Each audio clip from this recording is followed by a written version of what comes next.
And before this video starts off, I'm gonna show the clip with Shakur talking about basically how, you know, Turkey's been trolling him with what he's saying, and I agree with what he said. He said basically it's like Turkey really favors you and wants you to win and has big plans for you, and it's like it elevates you because it's like, damn, he has this high expectations from me, and I'm glad he's looking at it like that and understands that. I mean, honestly, I look at it this way. I feel like for somebody that big to be trolling me and he never done this to a fighter before, it let me know how great I am. I'm on his mind, and that means Turkey cares a lot about me. So I look at it. Every fifth tweet is some sort of like, I feel like. All right, my bad about the lights.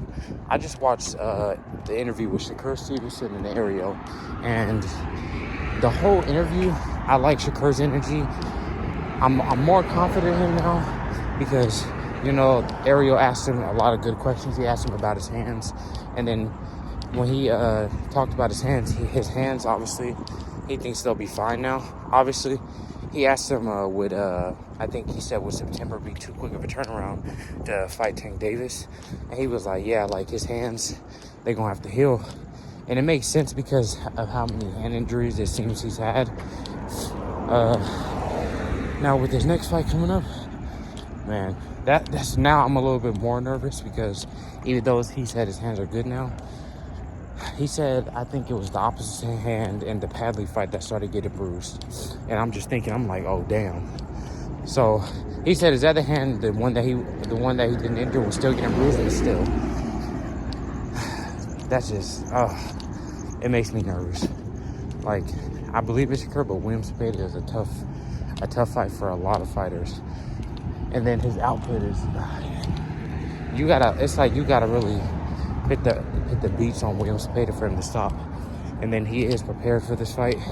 He's had 5 southpaws his last fight, and then Tevin Farmer, which is I'll say a solid preparation, even though Tevin Farmer doesn't have the same defense as him. And then now, I don't know if y'all saw, but Shakur did talk about Brian Orr versus Haney a little bit, which he thinks is a good fight. And he said he favors Haney, and I understand why, because if Haney fights the way he fought his last fight, it'll be boring. But if he fights like that, it's obviously going to make Turkey not want to do business with him. And then it'll win him the fight, but no business. Let me know what you guys think. Like, comment, and subscribe, and I'm out.